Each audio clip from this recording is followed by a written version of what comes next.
എന്റെ അമ്മേ.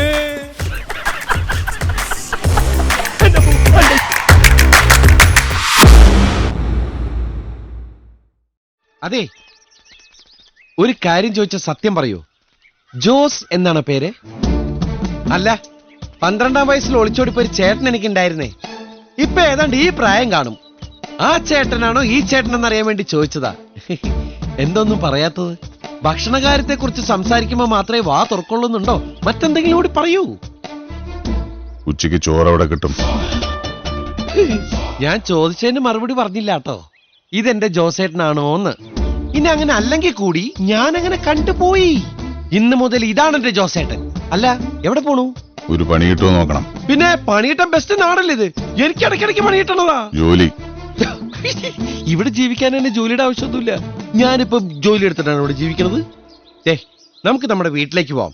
അവിടെ ആകുമ്പോ അമ്മച്ചി വയറ് നിറച്ച് ചോറുണ്ടാക്കി തരും. എന്നെ ആർക്കും ഇഷ്ടാവില്ല.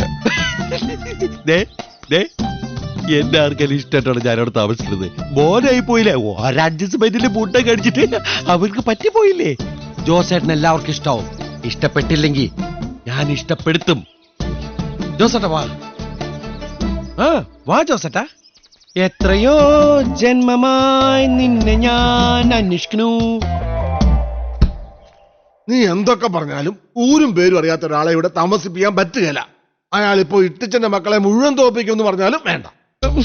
അപ്പൊ ഞാനിവിടെ തല്ലുകൊണ്ട് ചാവുന്നതിന് ആർക്കും ഒരു വിഷമമില്ല. ധൈര്യമില്ലാത്ത എനിക്ക് ധൈര്യമുള്ള ഒരാളെ ദൈവമായിട്ട് കിണറ്റിലിട്ട് തന്നതാ. എന്നിട്ട് നിങ്ങൾ അത് കണ്ടില്ല നടിക്കരുത്. എടാ, ഇവിടെ 2 പെങ്കൊച്ചുങ്ങൾ ഉള്ളതാ. അതിനെന്താ? വന്നിരിക്കുന്ന അന്യനൊന്നുമല്ലല്ലോ. പാതിരാത്രി സ്വന്തം വീട് തേടി വന്നപ്പോ പതക്കോ എന്ന് പറഞ്ഞ് കിണറ്റിൽ വീണു. വലിച്ച് കരപ്പേക്കേറ്റി ഇട്ടപ്പോ വ്യത്യസ്തനായ ആ മനുഷ്യനെ സത്യത്തിൽ ആരും തിരിച്ചറിഞ്ഞില്ല.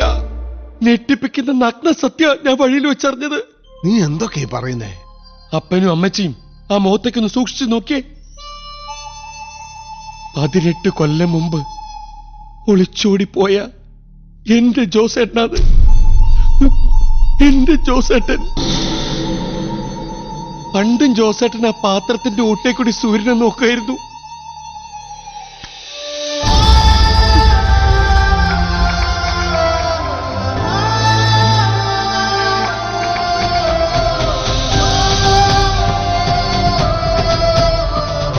മോനെ, നീ ഞങ്ങളുടെ ജോസ്മോനാണോ? ശരിയായിട്ടുള്ള ഓർമ്മശക്തിയോ ബുദ്ധിയൊന്നും ഇപ്പൊ ഇല്ല. എങ്ങനെയോ തിരിച്ചു വന്നു.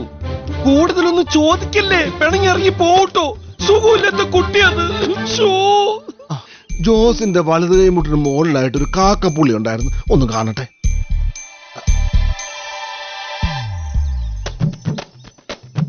എന്തോ അപകടം പറ്റി ഓപ്പറേറ്റ് ചെയ്തപ്പോ കയ്യിലെ കാക്കപ്പുള്ളിയൊക്കെ പോയി. പക്ഷെ ജോസ് എന്ന പുള്ളി ഇത് തന്നെയാ. അമ്മച്ചി, ചായക്കടയിൽ പോണ വഴി പണ്ട് സ്കൂളിൽ പോകുമ്പോ എന്നെ ചേർത്ത് പിടിക്കണമല്ലേ പിടിച്ചിട്ട്, സോളൂട്ടാ നിനക്ക് സുഖമല്ലേടാന്ന്.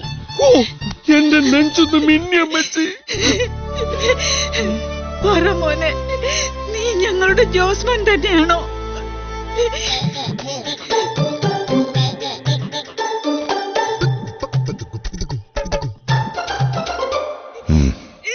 എന്റെ ജോസ്മോനെ ടച്ച് ചെയ്യാതെ കരഞ്ഞോളൂ അമ്മച്ചി.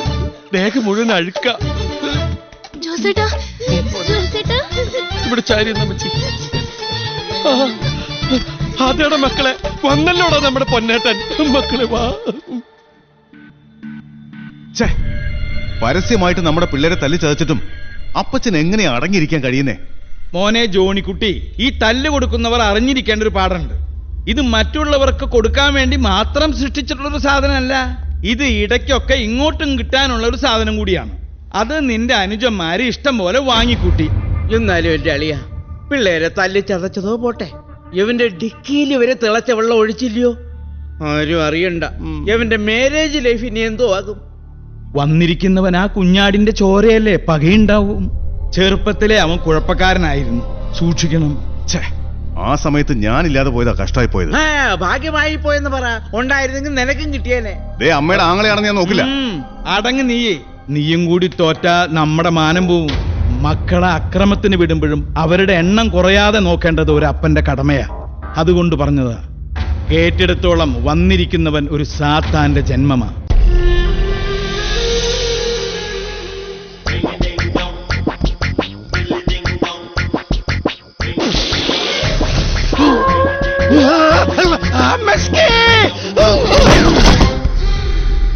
എന്താടി ഒരു ശബ്ദം കേട്ടത്? ഓ അത് ചേട്ടൻ എന്തെങ്കിലും കണ്ട് പേടിച്ചു വീണതായിരിക്കും.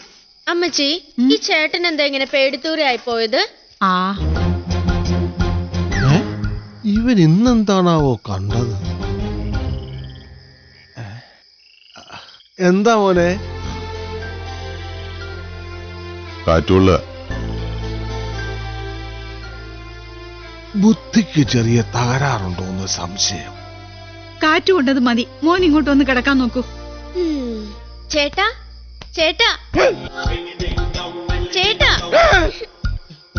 ആരാ നീ? ആ പോയി പായ കിടന്നേ. 4 നിലത്ത് മുട്ടുണ്ട്, യക്ഷിയല്ല. ഏ എന്താടാ? അവളെന്താ കണ്ടോ പേടിച്ചു. ദേ നീ പായ എടുത്ത് താഴെ കിടക്ക്. ചേട്ടൻ നിന്റെ കട്ടിലേ കിടക്കട്ടെ. അതൊന്നും ശരിയാവില്ല. എനിക്ക് പായ കിടക്കാൻ പറ്റില്ല, നടുവേനെടുക്കും. ദേ ജോസേട്ടൻ പറഞ്ഞ ചൂടുണ്ട്, പുറത്തല്ല കാറ്റാ, ഞാൻ വരാന്ത കിടന്നോളാം. അവനെ അങ്ങനെ വരാന്തെ കിടത്തേണ്ടവനല്ല, നീ പറയുന്ന അനുസരിച്ചാ മതി. ജോസേട്ടന് വരാന്ത കിടക്കണല്ലേ ഇഷ്ടം? ഞാൻ അവിടെ കിടന്നാലും ഉറങ്ങും. അങ്ങനെയാ മോനെ നീ വന്നേ. മോൻ ദേ ഇവിടെ കിടന്നാ മതി. അപ്പാ പൊതച്ചു കിടക്ക്. വെള്ളം കൊണ്ടുവന്ന് വെക്കട്ടെ മോനെ. ആ എനിക്ക് ഇടയ്ക്കിടയ്ക്ക് കുടിക്കേണ്ടി വരും. ശ്ശോ, എന്റെ ഉറക്കം പോയി. എന്താ ഇവിടെ വല്ല പൂച്ചയെ പട്ടി ചത്തോ?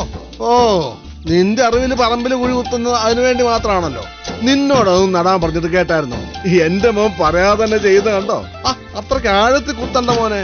ഓ ഇതെന്താണിത്? കിണറാ? കിണറ്റിൽ വേണ്ട എന്റെ ഓർമ്മയ്ക്കായിട്ട് കിണർ കുത്തി സ്മാരകം ഉണ്ടാക്കണോ പറമ്പ് മുഴുവൻ? പണിയെടുക്കുകയില്ല, പണിയെടുക്കുന്നവരെ പരിഹസിക്കുകയും. ഓ ഇത്തിരി ആഴം കൂടിയാലും ചാരവും ചാണകവും ഒക്കെ ഇട്ട് കഴിയുമ്പോ ശരിയായിക്കൊള്ളും. കേരളത്തിലെ മുഴുവൻ പശുവിന്റെ ചാണകം കൊണ്ട് നിറഞ്ഞു വരും. ഒന്നും മിണ്ടായിരിയടാ. ആവൂ, ഇന്നെങ്കിലും എന്റെ പെങ്ങളുടെ കയ്യിൽ നിന്ന് ഒരു ചായ കുടിക്കാൻ പറ്റിയില്ലോ. ഓ ഇത് ജോസേട്ടനാ, വേണപ്പോ എടുത്തു കൂടി. അത് ശരി, അപ്പൊ ഞാൻ ഔട്ടായി. കർത്താവേ, പള്ളിയിലെ മോട്ടറിലേക്ക് ഇങ്ങനെ വെള്ളം ഒഴിക്കണം കണ്ടിട്ടുള്ളൂ. ആ ചക്കരക്കുട്ട പഠിക്കാൻ പോവണ, നന്നായിട്ട് പഠിക്കണോട്ടാ. അവനിപ്പോ സൈക്കിള് വേണമെന്ന് പറഞ്ഞ ബഹളം. അപ്പച്ചൻ വാങ്ങിച്ചു കൊടുക്കൂല. ആ ഡെങ്കിപ്പനി എലിപ്പനിയൊക്കെ ഒന്ന് വന്നോട്ടെ.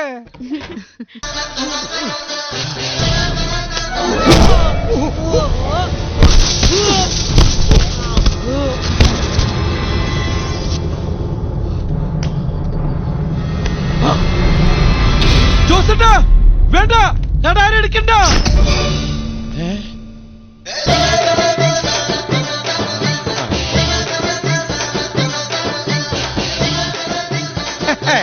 എടാ ജോണിക്കുട്ടി, ഈ കുഴി മണ്ണിട്ട് മൂടി കുണ്ടുകുഴി അച്ഛനെ വിളിച്ചു കൊണ്ടുവന്ന് ഒപ്പീസ് ചൊല്ലാൻ എനിക്ക് അറിയാൻ പാടില്ലഞ്ഞിട്ടല്ല, എനിക്ക് അളിയാ എന്ന് വിളിക്കാൻ നീ ജീവിച്ചിരിക്കണം.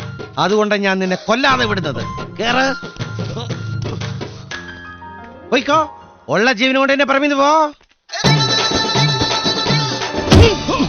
തിരിച്ചടിക്കാൻ എനിക്കും അറിയടാ. ജോസേട്ടോ